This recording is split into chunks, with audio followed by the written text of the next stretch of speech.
धन्यवाद सभापति महोदय।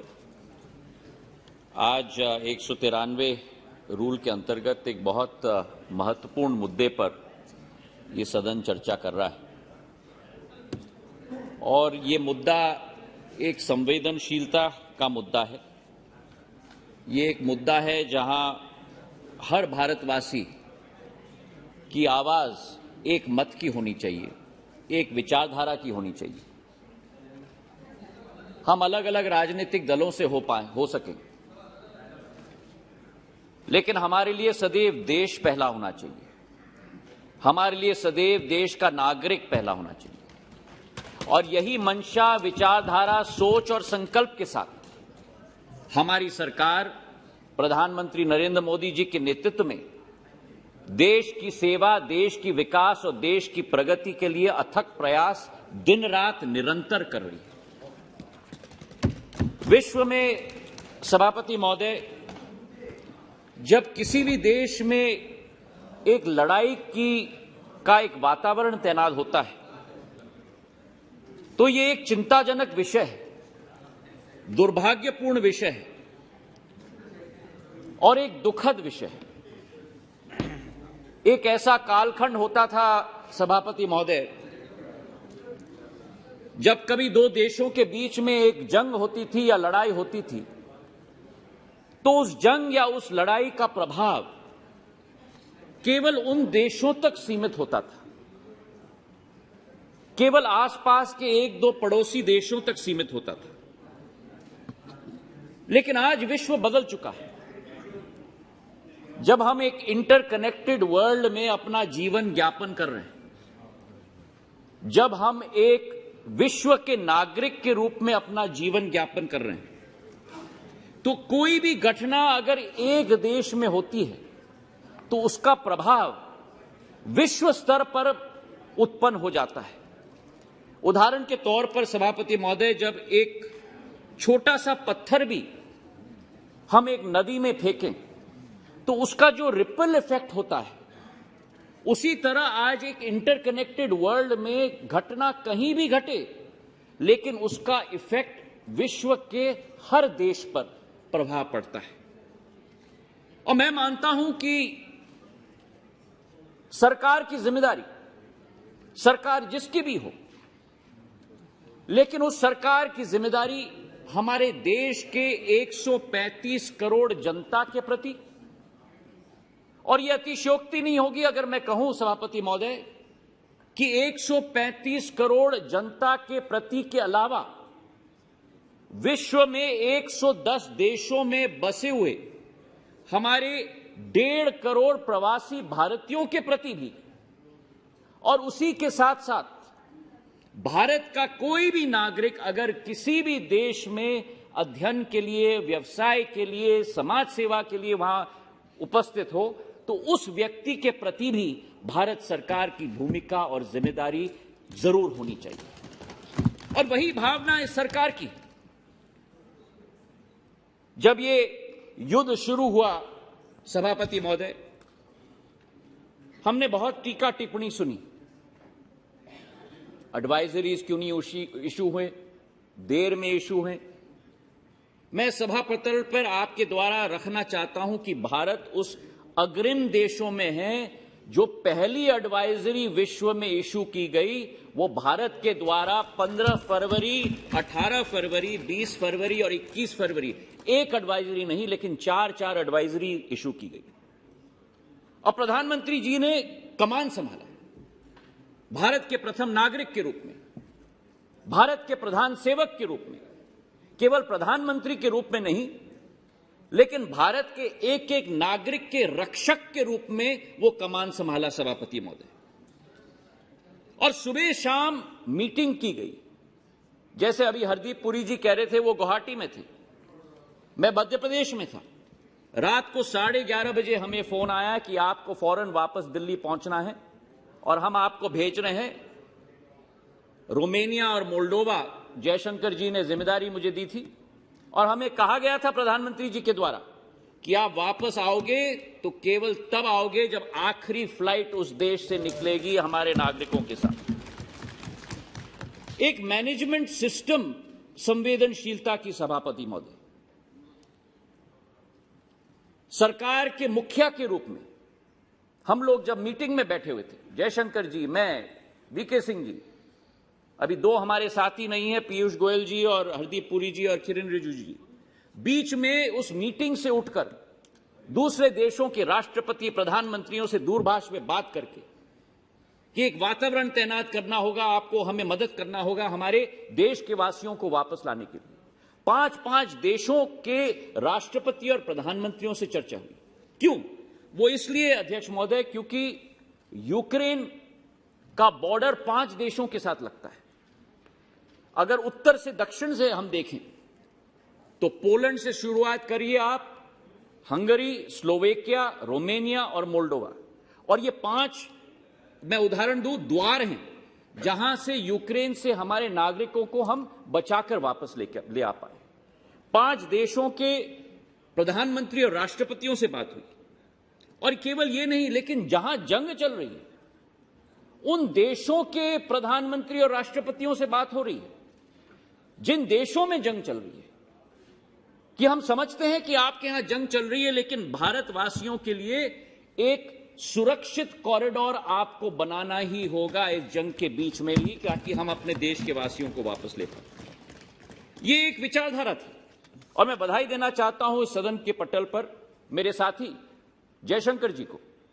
विदेश मंत्रालय में कंट्रोल रूम 24/7 स्थित किया गया, केवल दिल्ली में नहीं, लेकिन उन 5 देशों में जिनका सरहद यूक्रेन के साथ है। और केवल ये नहीं, लेकिन एमईए ने अकेले 13,000 फोन कॉल स्वयं लिए और वापस चर्चा की, और 9,000 ईमेल। दुख के समय में, संकट के समय में आशावान नजरिए से लोग हमारी सरकार की तरफ देख रहे हैं, और हमारी जिम्मेदारी बनती है।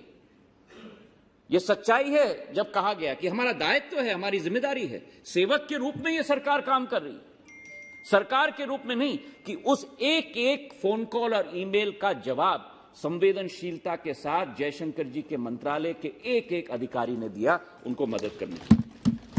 हमारी विचारधारा थी एक होल ऑफ गवर्नमेंट अप्रोच की, साइलोज में नहीं। प्रधानमंत्री जी ने सदैव कहा है सबको साथ में काम करना है, चाहे मेरा विभाग हो, नागर विमानन, चाहे चाहे विदेश मंत्रालय हो, चाहे अनेक दूसरे मंत्रालय। वो होल ऑफ गवर्नमेंट अप्रोच के आधार पर हम चारों को निर्देशित किया गया वहां जाने के लिए और मदद करने के लिए और कार्य करने के लिए। और इस सदन पर मैं कहना चाहता हूं, क्योंकि क्या होता है सभापति महोदय, कि जाने माने चेहरे होते हैं, और मैं स्पष्ट आपके समक्ष रख रहा हूं, मंत्रियों के चेहरे जाने माने होते हैं, पर इतने अनजान चेहरे थे वहां सभापति महोदय, जिन्होंने दिन रात मेहनत की है हमारे बच्चों को वापस लाने के लिए, हमारे मिशन के लोग। यहां बात की गई, कई देशों ने, मैं हमारे माननीय सांसदों को सूचित करना चाहता हूं, अपने मिशन को बंद कर दिए, वापस चले गए उस देश से। केवल भारत है जिसने अपना मिशन आखिरी नौजवान को वापस लाने तक वहां सुदृढ़ रखा। और हमारे मिशन के लोगों के, चाहे वो यूक्रेन के मिशन हो, कीव में, अभी मेरे नौजवान साथी कह रहे थे कि वातावरण यातायात के लिए तैनात करना था हमें। हां, मुश्किल है क्योंकि जंग चल रही है, हमारे बच्चों को संकट का सामना जरूर करना पड़ा, पर भारत सरकार ने भी, विदेश मंत्रालय ने भी वहां ट्रेनों का इंतजाम किया, बसों का इंतजाम किया। उस जंग के वातावरण में भी जो संभव हो हमने किया है, और उसी सोच और विचारधारा के साथ, चाहे यूक्रेन का हमारा मिशन हो, चाहे दूसरे देशों का हमारा मिशन हो, उनको हम साधुवाद, धन्यवाद दिल के गहराइयों से इस सदन के पटल से हम लोग देना चाहते हैं। इतने अनजान चेहरे थे हमारे वहां मिशन में, केवल 58 लोग थे उन 5 देशों में। जयशंकर जी ने 47 और लोगों को यहां से भेजे, 105 का स्ट्रेंथ उन्होंने बना दिया। और जब मैं सरहद पे था सभापति महोदय, रात के 3 बजे तक, वहां जो हमारे मिशन के लोगों को भेजा गया था, रोमेनियन अथॉरिटीज के साथ जिस तरीके से वार्तालाप कर रहे थे, एक दोस्ती बन चुकी थी। तो मैंने एक हमारे मिशन के व्यक्ति से पूछा कि आपका तो बहुत अनुभव हुआ होगा, कितने साल से आप रोमेनिया में हो? उन्होंने कहा साहब मैं तो 6 दिन पहले ही पहुंचा हूं। ये क्षमता है हमारे लोगों की कि हजारों किलोमीटर दूर जाके भी वो घनिष्ठता का संबंध उस देश के लोगों के साथ बनाने के लिए, ताकि हमारे बच्चों को बॉर्डर से इस तरफ हम लोग जल्दी वापस लेके आए। एक महिला हमारी मिशन की रोमेनिया में 100 घंटे सोई नहीं, बॉर्डर पर खड़ी रही, बीमार हो गई, लेकिन 2 दिन के अंदर वापस वो बॉर्डर पे जाके खड़ी रही। मैं कहा कि मैं हटूंगी नहीं जब तक आखिरी बच्चा मैं वापस सुरक्षित न लेके आऊं। ऐसे अनजान चेहरों को हमें धन्यवाद अर्पित करना होगा। और उसी के साथ सभापति महोदय, हमारे प्रवासी भारतीयों को भी, हम लोगों का एक परिवार विश्व के हर देश में बसा हुआ है, भारतीय परिवार, प्रवासी भारतीयों का, जो कंपनी के लोग हैं, व्यवसाय के लोग हैं, समाज सेवक लोग हैं। अनेक महिलाओं ने खाना बनाया हमारे बच्चों के लिए। हमारे कंपनियों ने, जब मैं वहां पहुंचा, एक कॉल सेंटर 18 घंटे के अंदर विप्रो और जेनपैक के लोगों ने तैनात की। और मैंने उनसे गुजारिश की थी कि हर बच्चे को हमें टैग करना होगा, जब तक वो बच्चा वापस भारत ना आए, लेकिन अपने राज्य में वापस ना पहुंचे, अपना घर सुरक्षित ना पहुंचे, ताकि विदेश मंत्रालय को पूरी सूची हो एक एक बच्चे के बारे में। 18 घंटे में उन कंपनियों ने कॉल सेंटर सेटअप किया, मेडिकल हेल्थ सेंटर सेटअप किया। कई बच्चों की कठिनाइयां थी और मैं उनको धन्यवाद अर्पित करना चाहता हूं आज इस सदन के पटल पर। और उसी के साथ साथ जो संभव हो पाया है, जब हम लोग वहां पहुंचे थे, और ये आपको मैं समझाना चाहता हूं कि पूर्व और पश्चिम यूक्रेन के बीच में एक नदी बहती है नीपर, और पूर्व यूक्रेन में बम शेल गिर रहे थे और वहां हमारे 50% बच्चे वहां स्थित थे। और हमारी कोशिश थी कि जल्द से जल्द हम इन्हें बॉर्डर पर लाएं। लेकिन रोमेनिया में उदाहरण के तौर पर जो बॉर्डर है वो हमारी राजधानी बुकारेस्ट से 600 किलोमीटर दूर थी।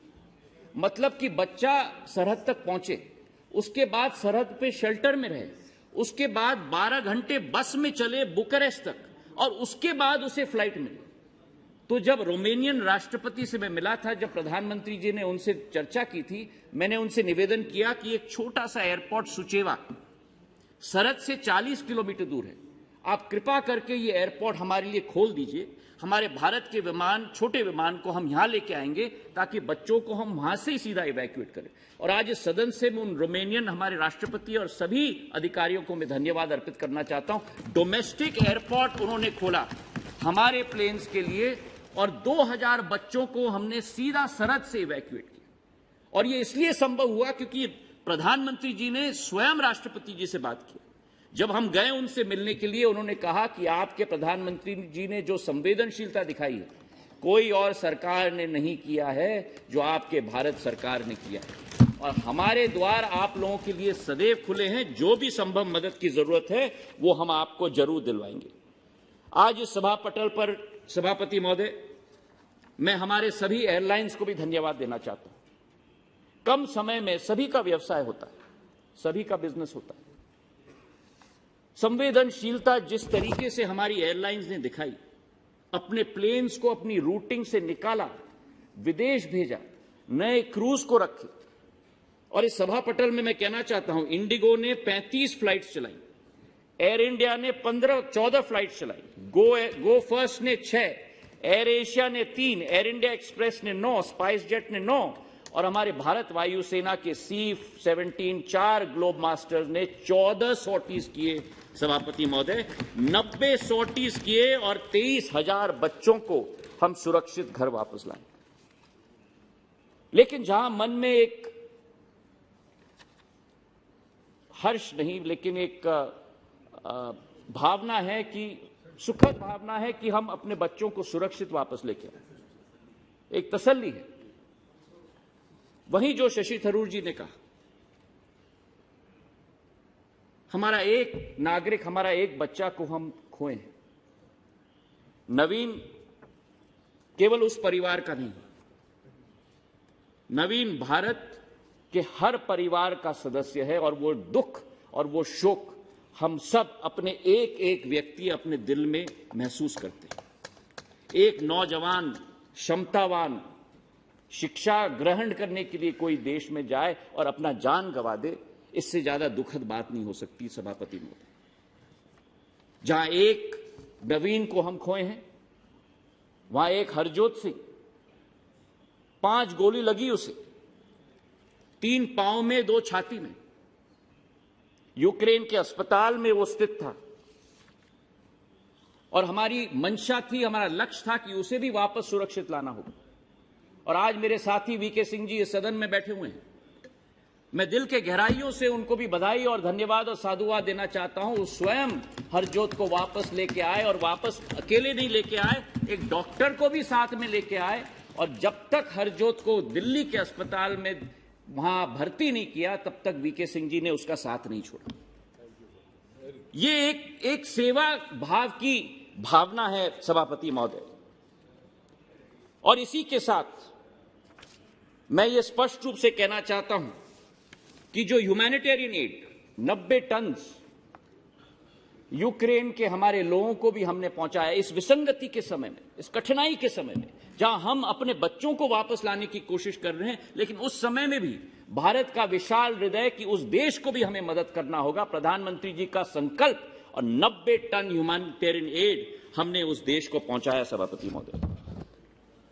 इसके पहले भी कई ऑपरेशंस हमने किए हैं, लेकिन यह अतिशयोक्ति नहीं होगी सभापति महोदय अगर हम कहें कि ये शायद this has been the largest evacuation exercise in war by any country in the world in recent history.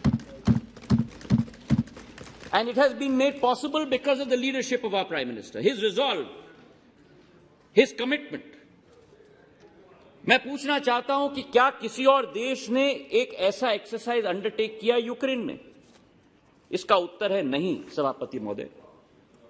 कई ऐसे देश थे जिनके 6000 वहां नागरिक अटके हुए थे, 15 दिन बाद एक प्लेन भेजा।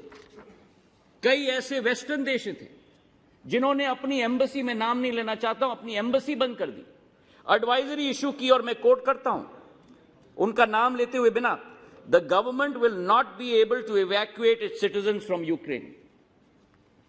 ये एक तरह की सरकार और यह दूसरी तरह की संवेदनशीलता और कर्मठ और एक विचारधारा की सरकार। हमारी ये सोच है सभापति महोदय कि हम केवल भारतीय नागरिक नहीं लेकिन विश्व के नागरिक की हिफाजत और सुरक्षा में अपना विश्वास रखते हैं। वासुदेव कुटुंबक कई मेरे दोस्तों ने, मेरे भाइयों ने वर्णन किया। हां, ये हमारी सिद्धांत है, हमारी संस्कृति है, हमारा भाव है, पर ये वासुदेव कुटुंबक इस एक्सरसाइज में भी हमने देखा है जब भारत ने केवल 23,000 अपने नागरिकों को वापस हम नहीं लेके आए, लेकिन 150-18 दूसरे देशों को भी के नागरिक हम वापस लेके आए। मुझे इस बात का थोड़ा दुख है सभापति महोदय कि कुछ लोग चुनौती में भी राजनीति देखते हैं और मैं सदन में हाथ जोड़कर निवेदन करना चाहता हूं कि ऐसे संवेदनशील वातावरण में, ऐसे चुनौतीपूर्ण वातावरण में हमें एक साथ मिलकर पहले अपने दल, अपनी राजनीति के बारे में नहीं, लेकिन पहले हमें अपने देश और भारत माता के बारे में सोचना चाहिए। हमारी पार्टी की सोच सदैव है नेशन फर्स्ट और वही इस एक्सरसाइज में प्रचलित हुई है।